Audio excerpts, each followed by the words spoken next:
going on, guys? It's been a while. Today, I'm actually behind on my product reviews, but today we're going to talk about this frame. This is the new Everything Company.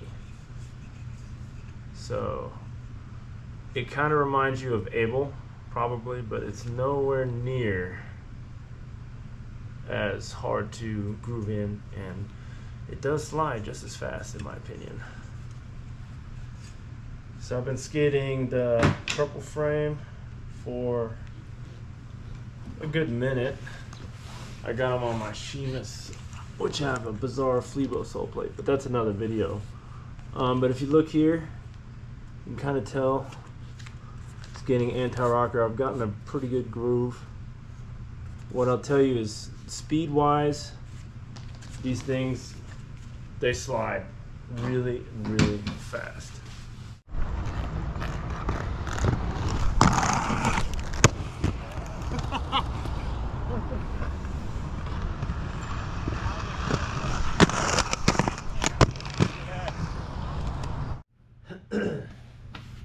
On top of that, not just the speed, but they're very, very sturdy. They're not like, I'm not trying to go against frames here, but if you look at ground controls, you can kind of squish them in, stuff like that, right?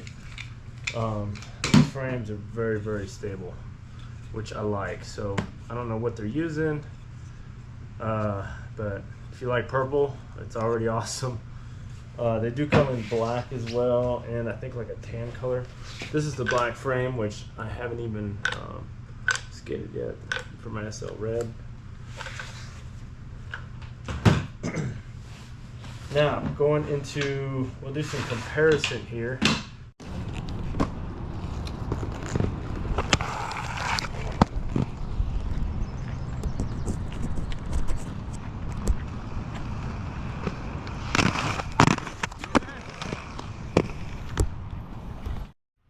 Alright, so looking at the comparison here for the grind block, kind of go like this so you can kind of see what you're dealing with.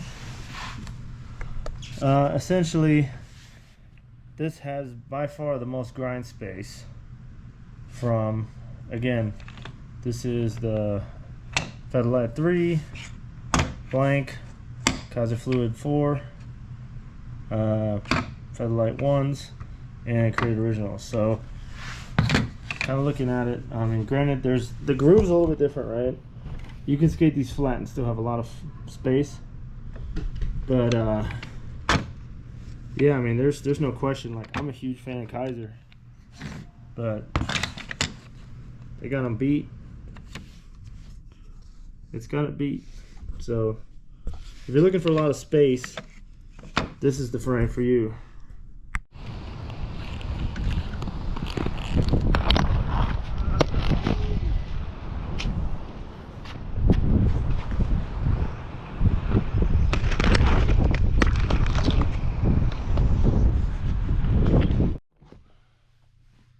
Now, what makes this frame even more unique is when you're sliding, you're not actually going to be in all the grooves, right? You're not like on a round frame. If you're grinding, I'll go over here to this grind box actually, kind of show you what I mean. All right, you see that? You're only really on part of it. In other words, you're going to slide more.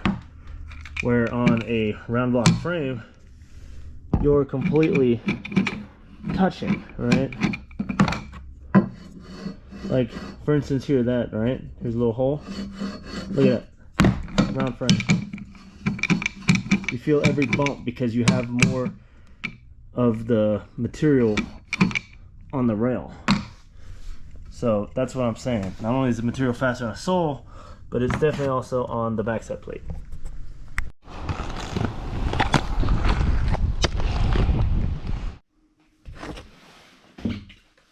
Alright, so I highly recommend these. I have friends that skate these flat, and they don't have issues either. I love the speed. Again, for me personally, I love purple.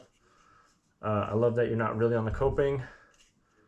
Honestly, the only negative is when you first get them, you might as well just go skate a concrete ledge, maybe even a sidewalk curb. You got to get that initial groove and get your confidence back, especially if you're going to skate, you know, like my little grind box here. Now rails, it kind of comes and goes, but once they're in, like I got on my skate here, I got just enough of that groove on both sides that I don't miss. So this is one of the few products where I really don't have anything negative to say about it. Like, it's all positive. Now they are, I think they went up, so they're like $70, $75. But I don't think there's a frame out there that's going to last as long as this frame. That's how good it is.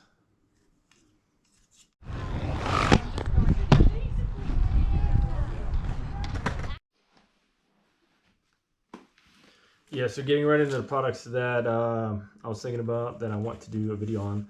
Kaiser Super Fluid. These things, you really don't need wax. Yes, it is a round groove, but these things are something else. Now they're also around $80, but we'll get into that. But we are going to do a video on those. We might even link it together with these bad boys that I haven't even tried yet, which are the Super Fluid sliders. So I'm kind of excited because it does feel like a great material, and I can tell you that frame, it is something else. Another thing we're going to talk about, and I did a lot of testing on these. I even got a buddy that 3D prints these, so I have some experience, but the SL one-piece sliders, are they worth it? You know, what's good, what's bad? We're going to go over that.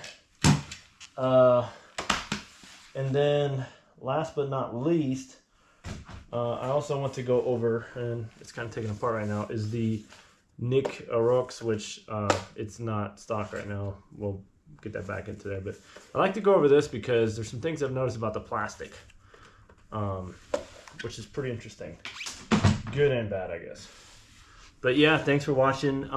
Like always, we'll put some clips in the end of you know, testing out the frame right here. So see you soon.